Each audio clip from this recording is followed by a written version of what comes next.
definir el comportamiento del muro de tierra reforzada, del muro de tierra mecánicamente estabilizada, definir cómo queremos que se comporte el muro, cuánto vamos a permitir que se deforme, qué,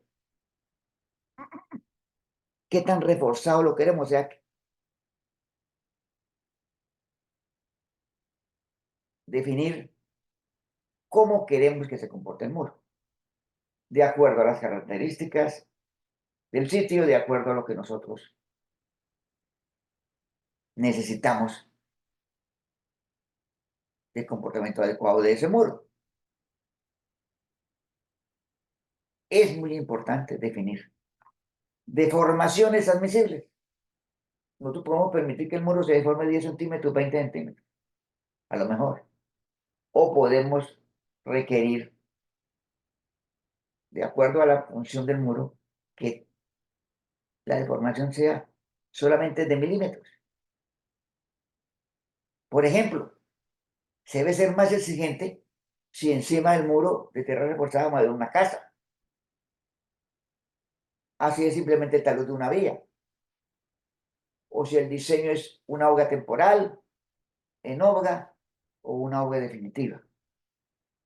Definir cómo queremos que se comporte el muro es parte integral del diseño.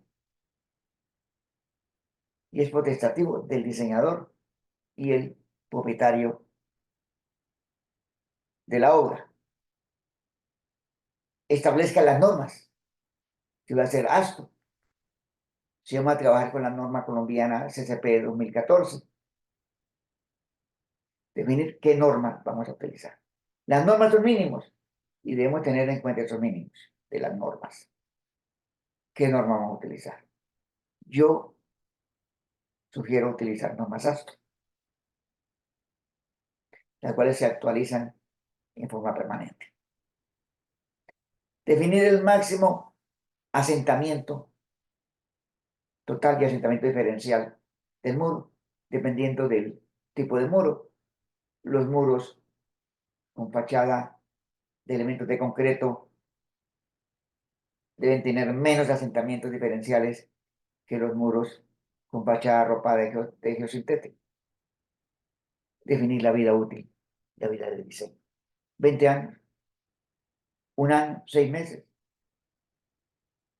Las limitaciones para la construcción. El sitio puede tener ciertas limitaciones, necesidad de estética. ¿Qué estética queremos del muro? Los ingenieros debemos tener en cuenta la estética también de los muros. Limitaciones ambientales, presencia de cuerpos de agua y demás. Definir los criterios básicos de cómo queremos nuestro muro y definir los parámetros de resistencia y de carga. Lo que llamábamos factores de seguridad. Antiguamente se trabajaba factores de seguridad y todavía se utiliza cuando se emplean métodos de equilibrio límite y si se trabaja con criterios LRFD, factores a las cargas deben afectarse por un factor y la resistencia de los elementos también debe tener un factor. O sea, se requieren factores, que generalmente las normas dan el factor mínimo recomendado. Eventualmente podemos necesitar factores diferentes de acuerdo a lo que nosotros necesitamos del comportamiento del muro. En casos de equilibrio límite, los factores de seguridad, a deslizamiento mayor de 1.5, a capacidad de soporte mayor de 2.0, a falla rotacional mayor de 1.3, factores de seguridad. Si trabajamos métodos de equilibrio límite. Si trabajamos LRFD, se utiliza colocarle un factor a la carga, o sea, la carga, trabajar con una carga mayor a la carga teórica y un factor de resistencia al elemento, especialmente los refuerzos. Existen tablas típicas de factores permanentes para cargas permanentes, también hay factores para cargas transitorias, y dependen mucho los factores de para qué se utiliza la carga. Debe utilizarse un mínimo de factor de carga cuando la carga ayuda a la estabilidad. O sea, cuando la carga ayuda a la estabilidad, le quitamos valor. Pero cuando la carga reduce la estabilidad, la hacemos más alta. Tener claridad de los factores de carga y en qué caso se utiliza factores menores, factores mayores. Y recordar, factores mínimos cuando la carga ayuda a la estabilidad. Si la carga mejora la resistencia a fricción, le colocamos una carga menor. Si la carga reduce la estabilidad, le colocamos un factor de carga mayor. Definir los factores de carga es potestativo y criterio del ingeniero diseñador con unos mínimos de las normas. Y factores de resistencia. Por ejemplo, los geosintéticos. De acuerdo al tipo de geosintético, de acuerdo a las combinaciones de carga que se van a trabajar,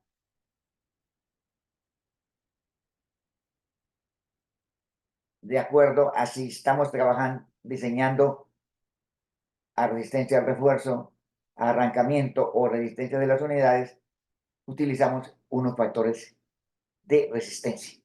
O sea, tenemos resistencia última y esa resistencia última del ensayo tenemos que afectarla por un factor de resistencia. Y adicionalmente, los factores de reducción por daños en la instalación, por fluencia, a esfuerzo constante y por durabilidad.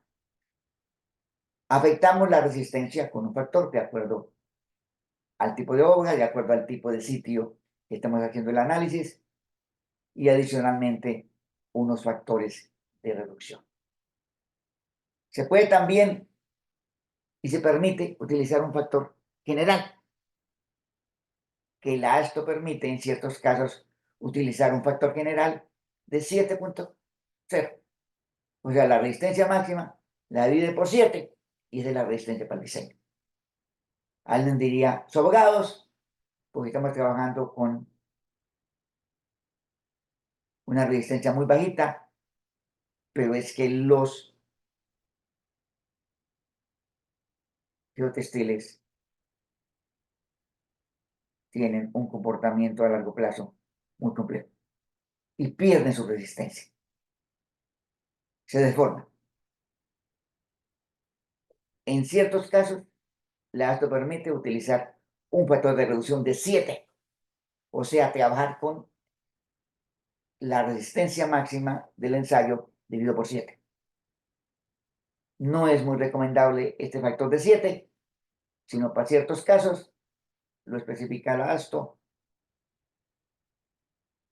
Lo que yo recomiendo es utilizar factores de reducción y factores de resistencia de acuerdo al tipo de polímero, de acuerdo al tipo de obra. Y definir la excentricidad del muro. El factor E, o sea que la carga total sobre la cimentación esté dentro del cuarto medio, dentro de la mitad media, o sea, excentricidad L cuartos. Si es suelo, excentricidad 3/8 de L, si es roca. Para evitar deformaciones indeseables, la excentricidad. A veces se requiere hacer el muro de mayor longitud de refuerzo para mejorar la excentricidad. En casos de sismos, la excentricidad máxima debe ser de L sexto. Y repito, si la excentricidad no cumple, aumentamos la longitud del refuerzo para que la excentricidad cumpla. Vamos al software. En el software definimos la excentricidad, definimos los factores de carga, los factores de resistencia, los factores de seguridad para el caso de equilibrio límite, los colocamos en el software y ya podemos pasar al diseño.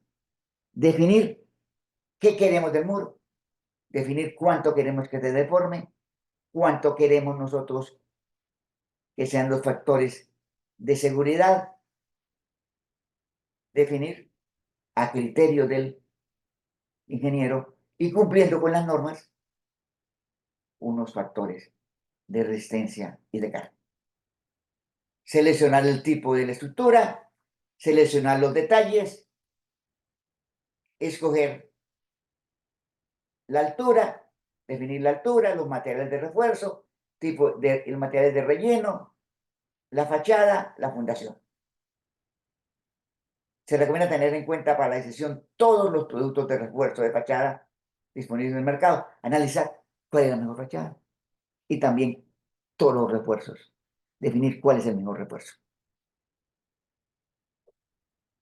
Tener en cuenta la geología, las condiciones ambientales, el tamaño de la obra, la durabilidad, la estética, cómo se va a comportar la obra, qué materiales tenemos, porque no disponemos siempre de todos los materiales, experiencia que tengamos con un determinado sistema y el factor costos, que siempre hay que tenerlo en cuenta. Considere todas las alternativas posibles. Analice todas las opciones de refuerzo, todas las opciones de fachada. Estudie los criterios de comportamiento del muro, factores de seguridad, factores de carga, factores de resistencia, de acuerdo a las especificaciones que nosotros planteamos. Considere que el refuerzo debe comportarse bien a largo plazo. O sea, la resistencia en el ensayo debe afectarse por factores de reducción, por factores de resistencia. Y utilice un software adecuado. Siempre insisto, un buen software alejado de los vendedores, un software que tenga en cuenta toda la ingeniería del proyecto. Y tener en cuenta que algunos sistemas son propietarios del, o sea, están patentados, algunos bloques están patentados, el sistema de tierra reforzada TRARME es patentado y los diversos sistemas han tenido comportamientos diferentes. Hay sistemas que no funcionan muy bien en ciertos ambientes. Algunos sistemas no son adecuados para soluciones permanentes, otros no son buenos en zonas urbanas. La selección del sistema de muro depende de lo que necesitamos del proyecto, depende de lo que nosotros esperamos de comportamiento de la estructura. La cimentación, muy importante. Si las condiciones de capacidad de soporte del suelo, o sea, si el suelo no aguanta el peso del muro, pues tenemos que mejorar el suelo utilizando excavación y remoción de materiales o utilizar en el relleno materiales livianos, generalmente no se acostumbra. Densificación del suelo, construcción de columnas de material. Si la cimentación no aguanta el peso del muro, tenemos que mejorar el suelo. Para un buen comportamiento, el comportamiento del muro depende mucho de las decisiones del diseñador, de las decisiones del constructor. Muchas gracias.